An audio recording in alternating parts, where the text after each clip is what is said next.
திருவாரூர் போனால் அங்கே வழிபட வேண்டிய முறையே வேற, சிதம்பரம் போனால் அங்கே வழிபட வேண்டிய முறையே வேற.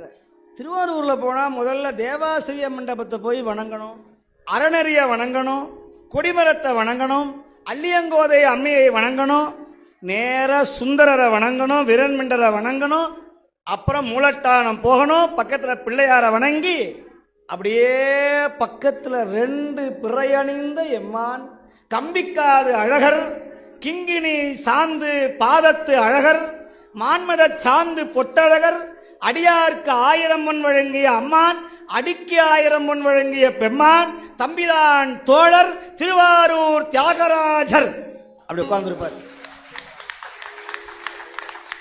அப்படி அம்பாலோட உட்கார்ந்துருப்பார்.